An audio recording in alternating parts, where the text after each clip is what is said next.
From TPN at Technophilespodcast.com, I'm David Geisler, and this is the Technophiles Podcast.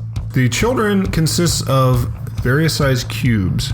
The idea is for Mother to build the children to move as efficiently as possible. This Friday, Tony talks about a robot that uses the rules of natural selection to make more robots. After the break, Vee tells the cast about Buddy, a smart wearable for dogs. No, it's not 1990s thriller hit film Hardware. It's the Technophiles' 259th episode.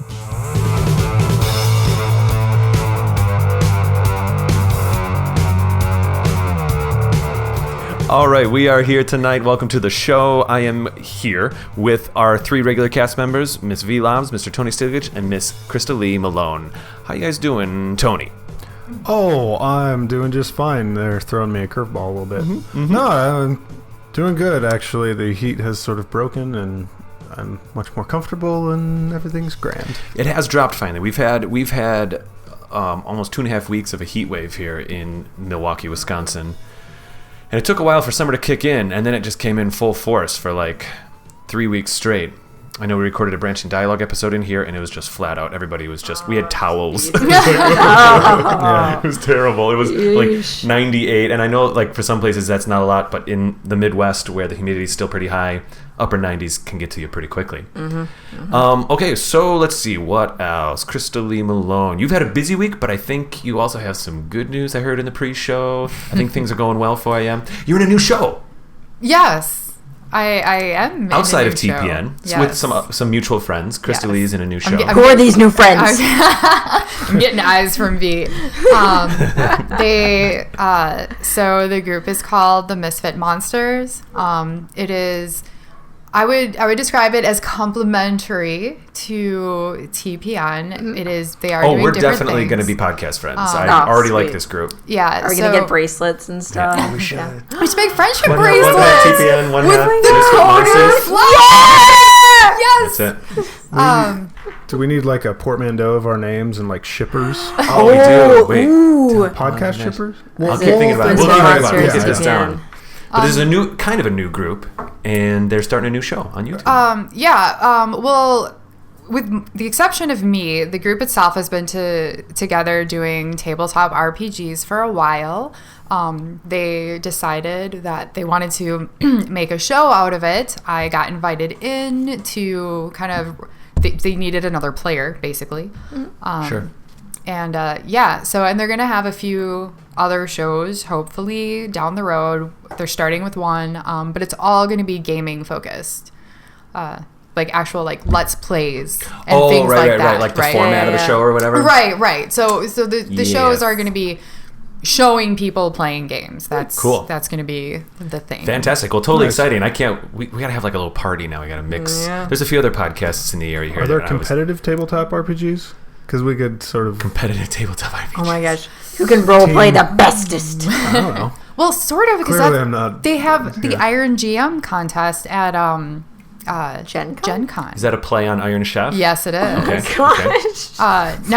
Bit of a stretch, but all right. You're given a big pile of lobster. Do they have a mystery story thread or something like that? Apparently they do, and the GMs get like certain information a certain amount of time beforehand. I've never participated. How am I gonna work in 50? Somebody lifts up a huge lid, and it's like beer.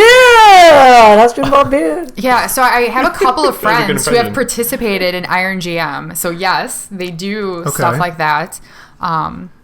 We're not doing that on the show. Well, I'm saying we should play them at some We point. could. We'll but then whose out. team do I go on? We'll figure something out. We fight for your love. Maybe you are the Iron Chief. All right, we'll figure this out. We got to at least tell our listeners what the heck we're talking about today. And then Krista or Vee, I'm going to come over to you. Today we are talking about... that was very exciting, though, and it's cool, and I'm excited to be friends with them. And like I was saying earlier, there's a couple other podcasts in the area. Podcast party. We were thinking about throwing a podcast party at the end of the summer. I was talking to Spawn on Me, even though they technically are, but like Sharif Jackson does Operation Cubicle here. There's a few other, there's Real Fanatics that's in the area, and there's a couple other like nerd ones that are actually here in Milwaukee too, believe it or not. Huh, nice. And so I was sending a few messages out a few months ago. I was like, we got to have a podcast party at the end of the summer, so maybe we'll still do this. Just a big old party. Yeah. In the meantime, tonight on the Technophiles podcast, we are talking about robots that evolve each other. I'm making it a little that's vague. one way to put it. They kind of build on top of themselves, is what I was noticing. They're very cool. Tony has that story we're going to talk about, and then we're going to go to break, and after the break, Vee, you found some crazy thing on Kickstarter about a company that makes a smart dog collar. Mm-hmm. It's a wearable for dogs. Very cool. It's happening. How has your life been this past week? It's been quite good. Our format's all over the place. Yeah, I know. When you got to the two of them, and I was like, what about me? I don't want to pull me, back the fancy curtain at all, but usually you ask everybody how their week was or something, just so people get used to hearing their voice. No, it's good. Last weekend. Okay, that's enough, Vee. We're gonna move on. I see how you really feel. They know who you are. No, I'm joking. I'm joking. I went to the state fair for the first time. Oh, first time ever. First time. Yeah. Wow. No joke. Had a cream puff. Very first cream puff. Did you have any ridiculously fried whatevers? No, but I had some really good barbecue at a charcoal grill that I can't remember the name of. Mm-hmm. Had some ribs and chicken. Ate it with my bare hands. It's the way you do it. Like country music. Yeah, listen to country music. Yeah, that's cool. I also made friends with goats. That was another highlight. Did you see any baby goats? I saw some dwarf goats. I don't know, but I don't know if some of the goats were just smaller, if they were babies. I got to tell you, there's this weird thing that baby goats do, and I experienced this at the state fair a couple of years ago. They have this tick that when they get really excited, they kick their back legs out while they're running. That's so cute. So they'll just be like, boom, and they throw themselves off balance, and they kind of fall, and they get back, and they just, oh my god, I'm knocking my mic over here in the studio. and they just do it over and over. I have old footage from an old cell phone that if I can ever pull it up, guys, I'll share it with you. But I shot it on a flip phone many years ago. And it's amazing. Baby goats, they kick their little back legs out. They're so cute. They tried to eat the buttons off my vest, and then they tried eating my boyfriend's shirt.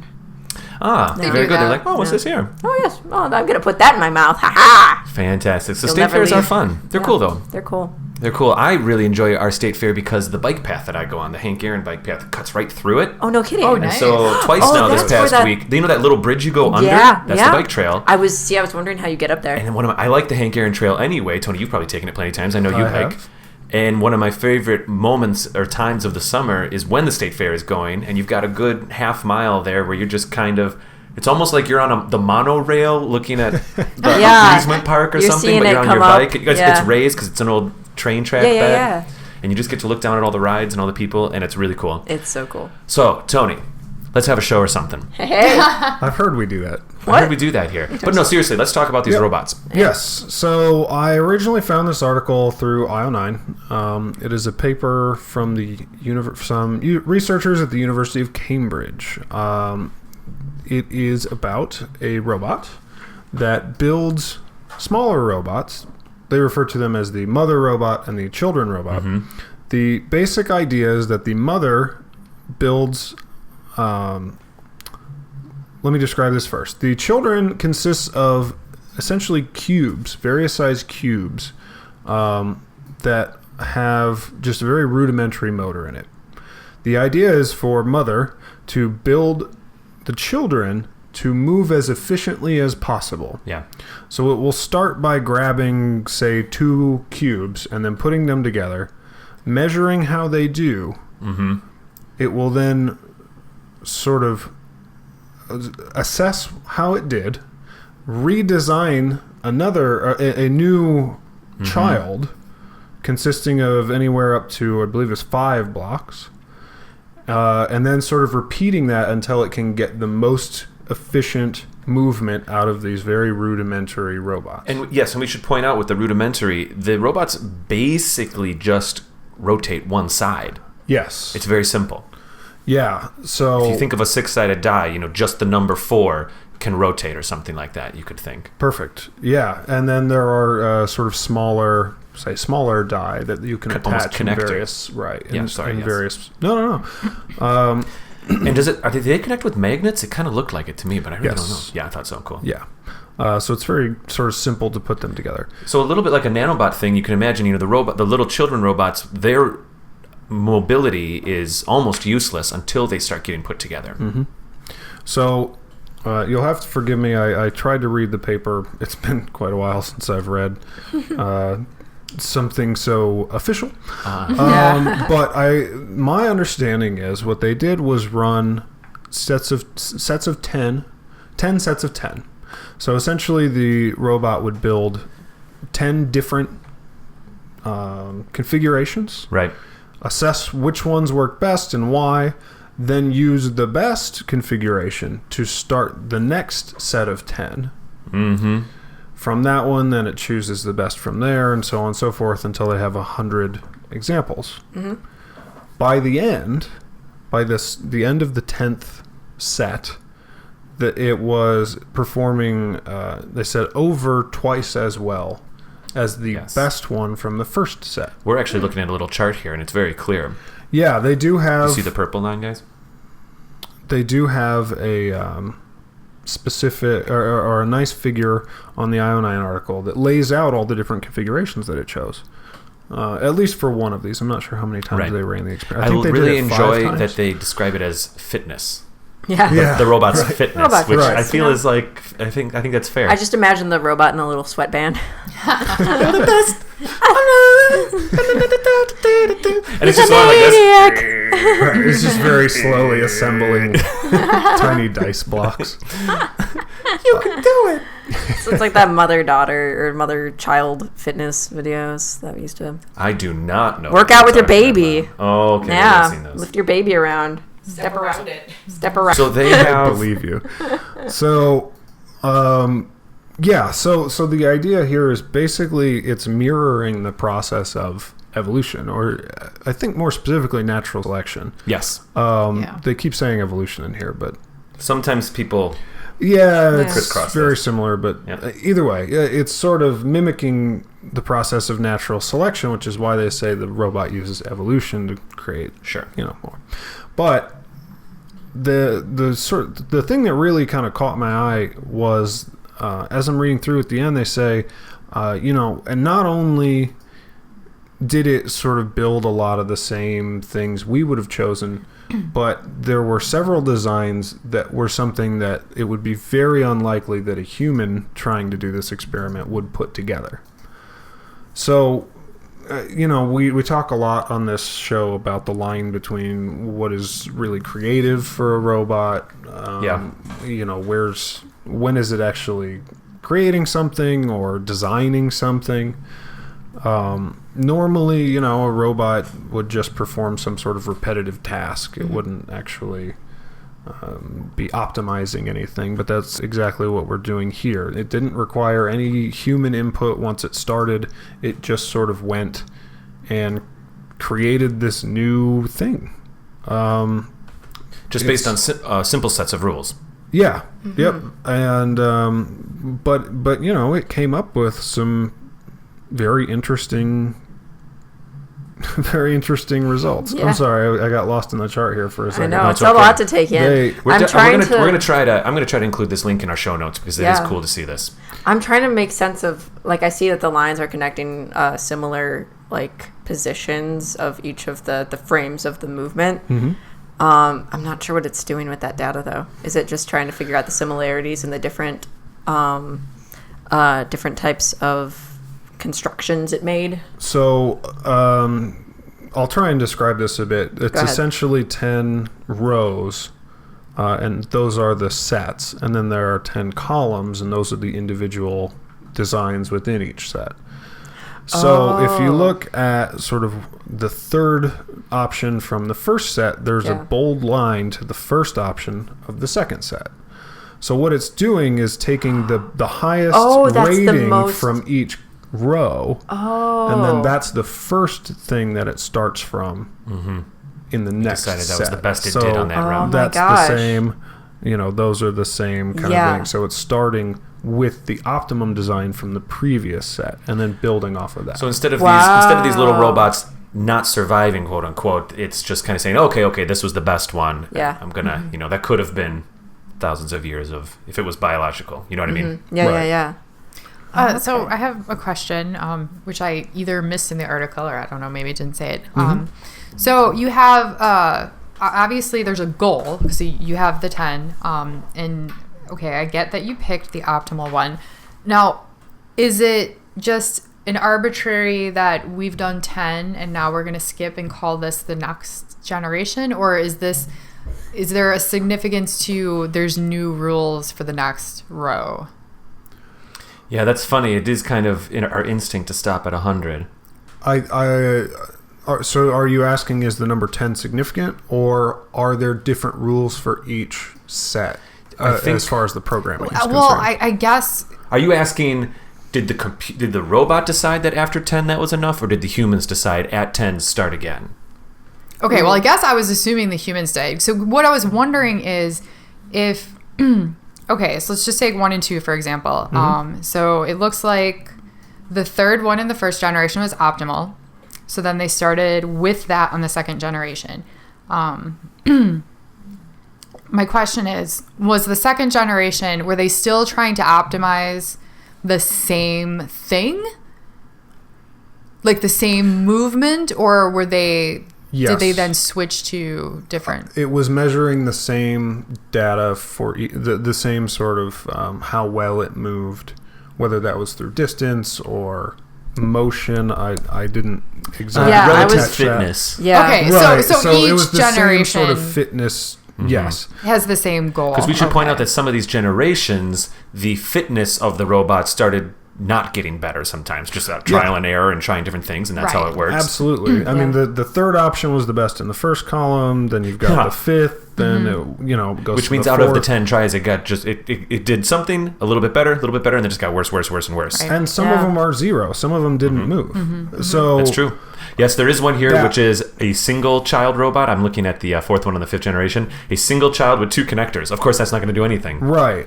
Which is awesome. But if you notice, if it's cool. Again, we're kind of describing something that's visual, but you can kind of see as it progresses, the machines or the children do get more complex in that more pieces are generally added, not necessarily as a rule, but in sort of different configurations. Yeah, which they're like really, strategically placed.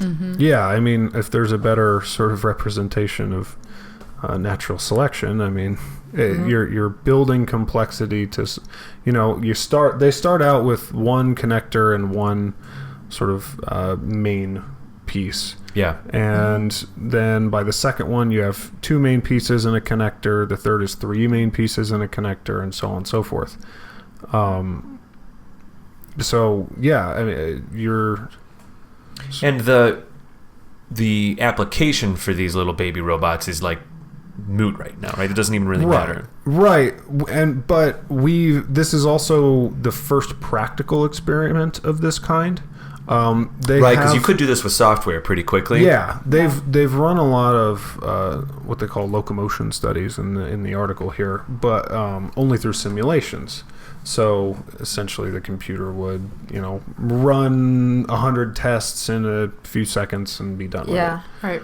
But there is, as anyone who's ever tried to do something like this versus simulation versus real world, it's not always that simple. Sure. So there is sort of a gap between simulation and real world application. You're going from digital, which would be super duper easy, to analog, which is probably more practical for human beings to, understand how things work in the real world.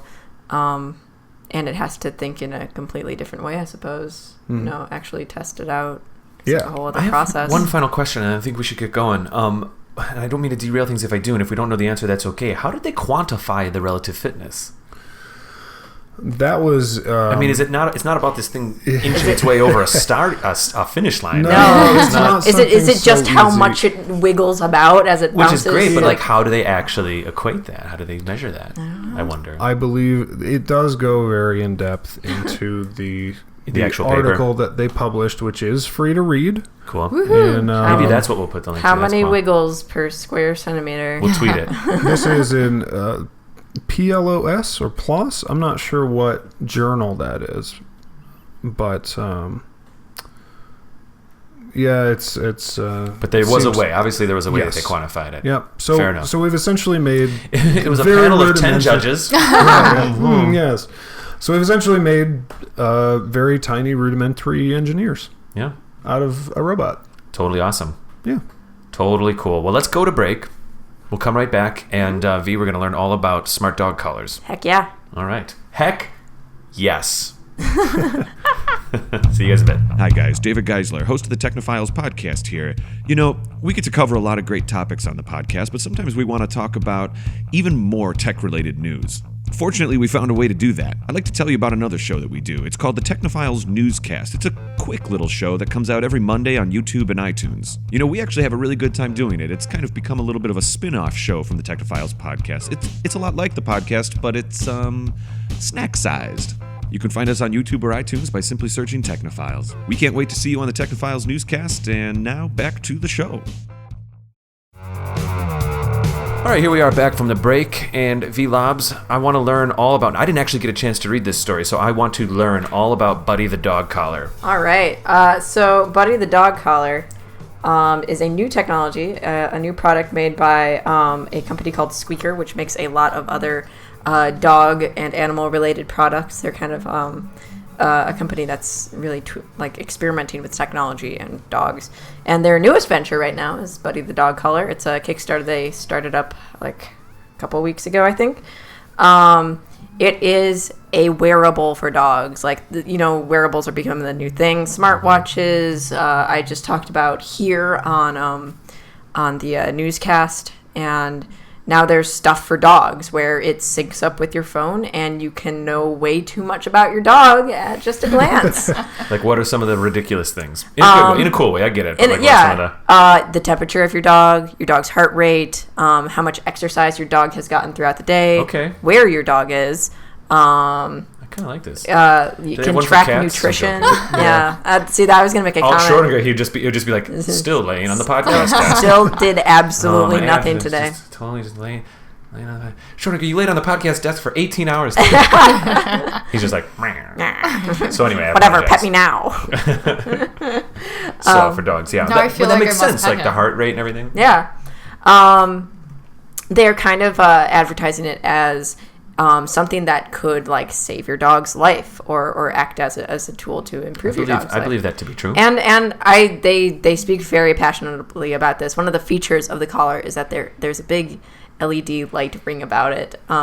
So when you're out walking your dog, you can see your dog clearly. Other people can see your dog very clearly, and it looks like your dog is going to a dog rave. Also, yeah, dog rave. Mm-hmm. That's awesome. It's got an infinite amount of colors that you can program it to flash or whatever. So, not only is your dog super high tech and styling, it's also fully customizable. I see geofencing on here, which is great. Yes, one of the features on here is that you can set up a perimeter for, say you're at the dog park with your friend, and you just want to talk to your friend for a little bit, and so you let your dog go.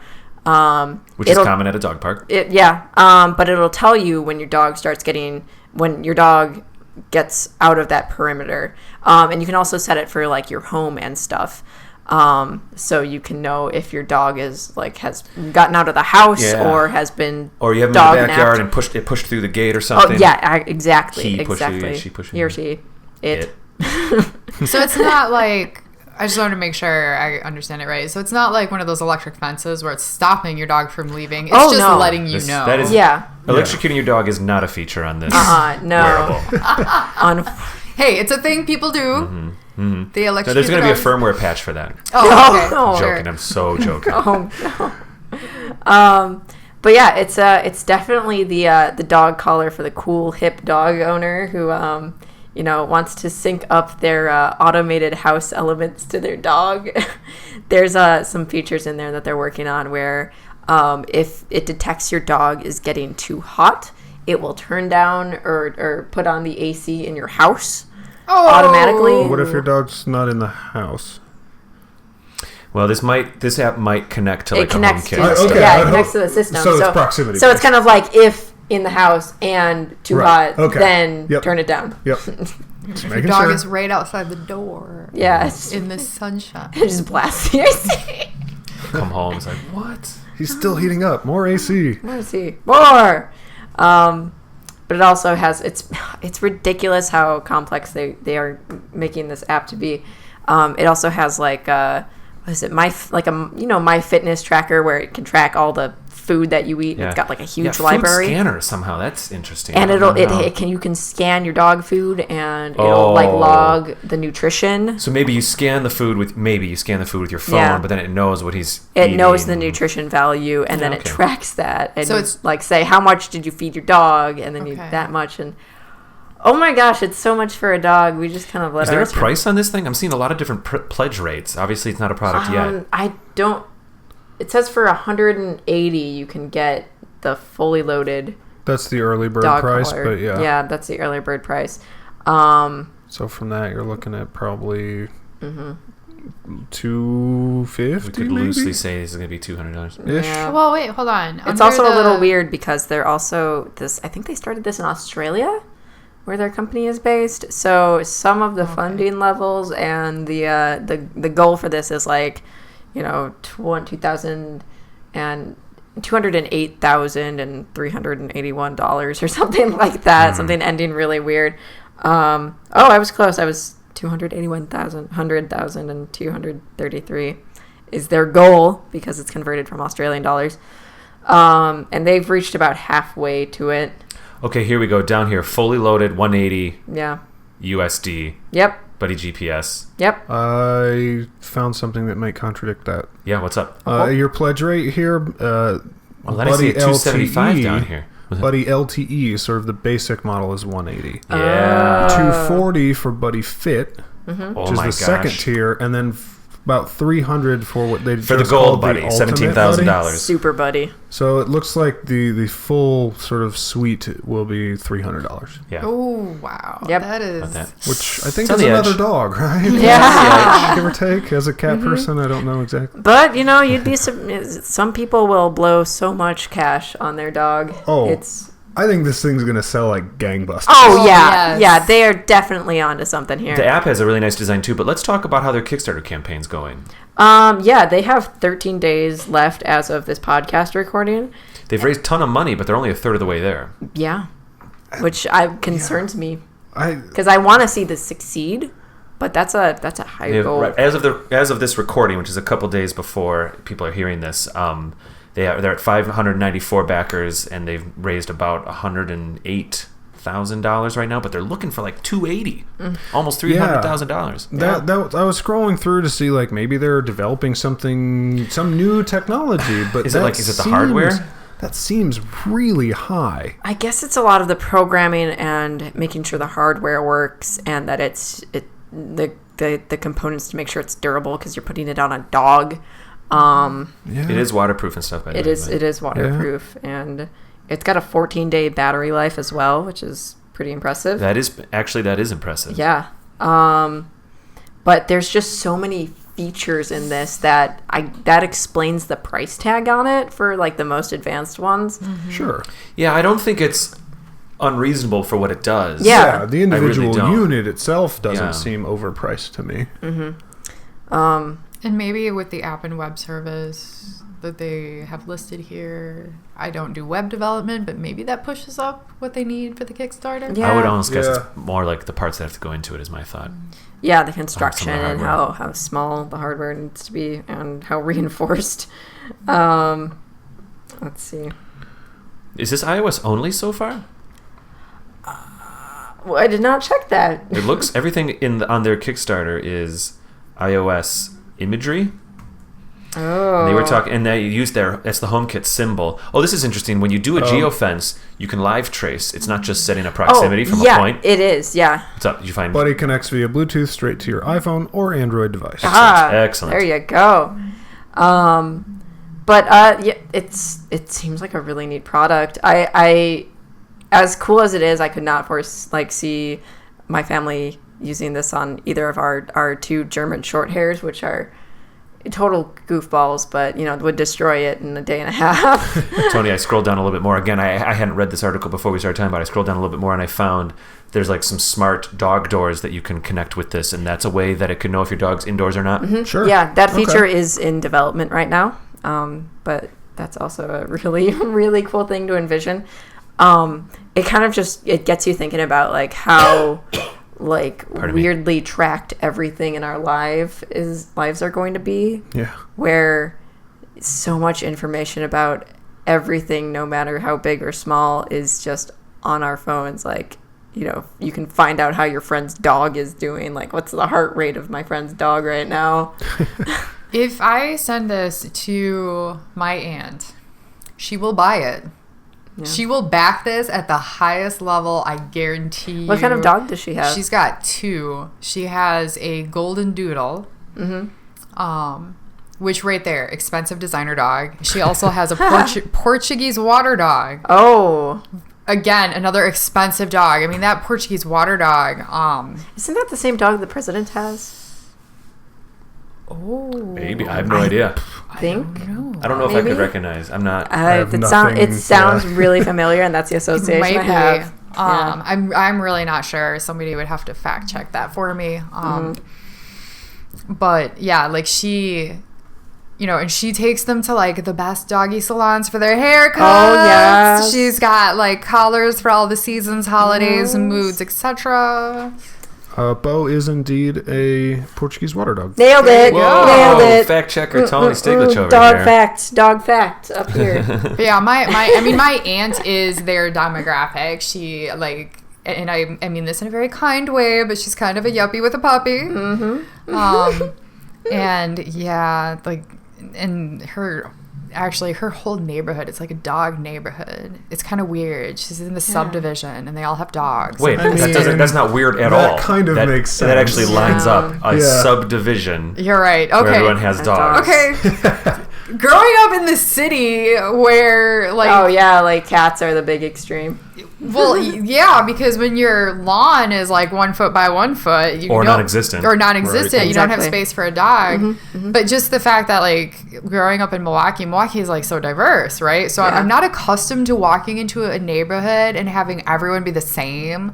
So it's like, yeah, she's in this subdivision and everyone has a dog, but they're all crazy dog people, like with expensive designer purebred dogs. Yeah. And, like, actually, I should send it to her. Their whole neighborhood will just finish the backing, and then it'll be raise fine. The extra 180,000. They probably would.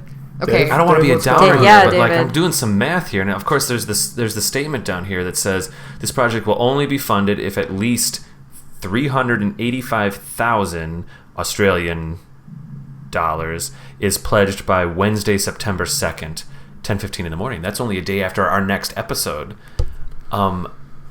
What happens if they don't make it? Do they not get to make this thing? That's such a bummer. I think that's how it works on Kickstarter. You don't. Yeah, that is a thing. Like, yeah. I mean, they you don't get you get nothing. you just get what you get. But this Right. one, I think you don't get It's the an funding. all or nothing It's thing, all- which is yeah, why it's it's refunded. amazing that they set the goal so high. They should've. Yeah, I know, it's a bummer. Like if they But would. I mean, I guess if they want to do it and they want to do it right and they want to meet that goal, so they can do it the way they want to do it and not I hope just this works kind of out. like push out as much as they can. I would say just do a smaller run with a smaller goal. Personally, Yeah, make everyone that's else true. run. Go There's- the pedal there are route. drawbacks to that too. Here's the other thing to remember real quick. Because they are based in Australia, everything's more expensive there. The whole cost of living, parts, and everything. Yeah, and shipping. So this might be It's more. getting lost in translation. The conversion, Right. What they think they're asking an okay amount. We don't. It's not. Who are we to like analyze this? But Yeah. They that's really might what's going need on. that to make it work. I have a couple of friends from Australia, yeah. and like just what it That's costs right. to like very basic live Exactly. is much higher there. Yeah.